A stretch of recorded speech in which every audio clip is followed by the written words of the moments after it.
I don't think a lot of us know like exactly what a salt is, like chemically, right? No. No. So that's always good to know. Um, a salt, right? A salt is when a non-metal binds with a metal element. So, or a non-metal atom binds with a metal atom, and that union, okay, it's an ionic bond, and we call that a salt, right? And there are like we already discussed, there are tons of salts, right? Tons and tons of different types of salts. All of them equally not food. But salt, like sodium chloride, that for some reason it gets this pass because for whatever reason it has the taste, right? That familiar taste. Um, but that can be misleading. That can be misleading.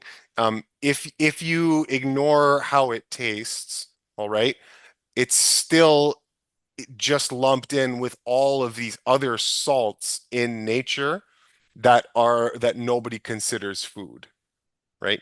So that's just something for you to consider. And there are other bonds, okay? So we call that a salt, the non-metal and a metal. There are well in there are three different types of bonds. I'm not going to go into this now, but just last little thought here. There's like covalent bonds, what we call covalent bonds, ionic bonds, and metallic bonds, right? Like a metal and a metal. So there are three different bonds out there. Salts are formed when you have a non-metal and a metal, and they make this ionic bond, and that's what we call a salt. And so of all these salts, there's just dozens of them. We only regard sodium chloride as a food because of this very unique taste it has. But it doesn't mean that it's food because it's the wrong kingdom. You like someone gave you directions and you ended up in you got it so wrong. You ended up on another continent. Like it's just you're way off. No, stick to plant world. That's the only place where you're supposed to get your nutrition. No, the problem is nobody gave us directions. No, Eli, nobody gave us directions because you haven't written your book yet. But the sodium chloride, guys, because I don't know this, I'm looking it up as Eli is speaking. Sodium chloride is what table salt and sea salt is. Because Yes. people think they're like, oh no, there's no sodium chloride in my coconut aminos. Hmm. Oh, yes, there is, because you Yeah. don't know it because nobody taught us this until Right. today. I threw out my mustard recently. Honestly, Eli, I don't think I've ever gone. No, I've never in my 40 years on this earth, I've never gone 6 months without salt. Because there's a little salt in the mustard. And I like to put Right. the mustard in my dressing sometimes. Right. And it's Right. like that is, guys, that is sodium chloride. That's what we're talking about. The Yeah. table salt and the sea salt, which we think is healthy because it's from the sea. So, we think we're associating the ocean. It's Yeah. healthy, it's natural, it's the sea, but you don't drink seawater. You'll die. Yes. But nobody tells us this, Eli. Yeah. We don't learn this in school. We learn I don't know what we learn. We learn what the agenda wants us to learn. They don't want Yeah. us to know this shit. And by the way, the salt is all in your everything. And I'm just thinking about the raw vegans. So in your Bragg's amino, in your soy, in your nama shoyu, in your miso paste, Yeah. and I don't care what raw vegan, in your pickles, in your olives, Everything. I don't care what Everything. raw vegan is using it.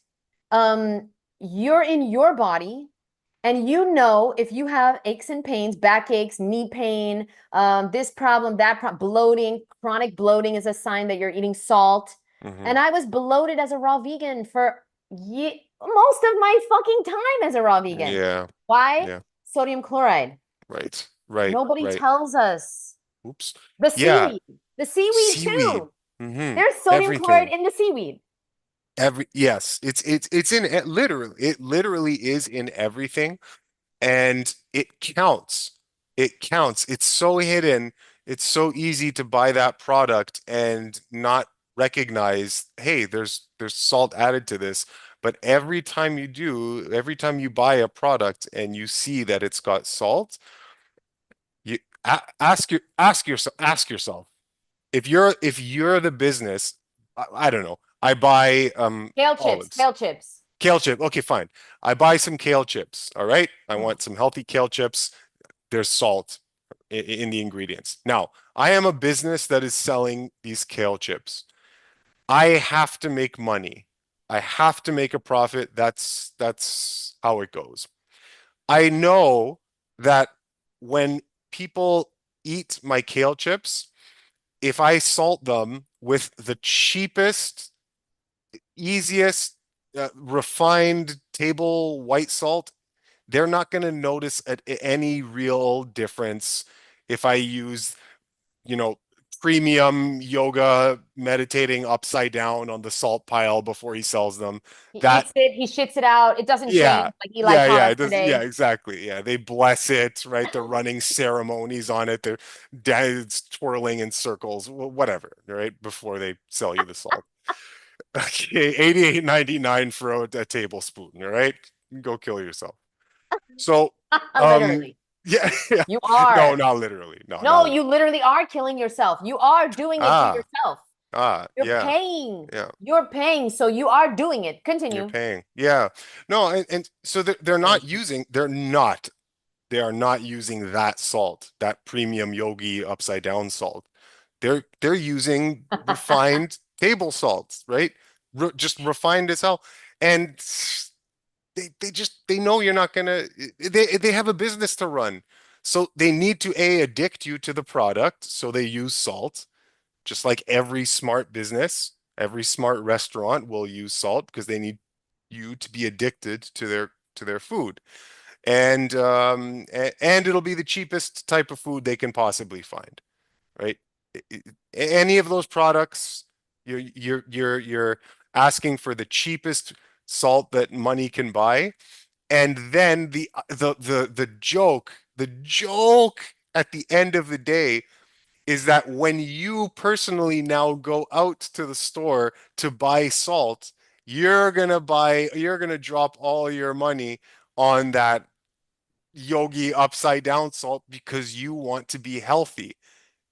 But you're just getting it in anyway, eating those kale chips. And do you understand, right? You understand?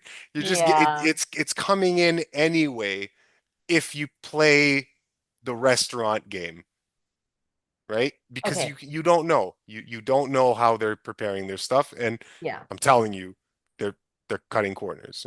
Oh, 100%. They have Yeah. to. They They have have to. to. They have to. I worked at an organic food and beverage establishment, which shall remain nameless. Mm, mm, Everything was 100% USDA organic certified. When I went to mm. the commissary the first time as the operations director, I went to the commissary, which is the kitchen, guys.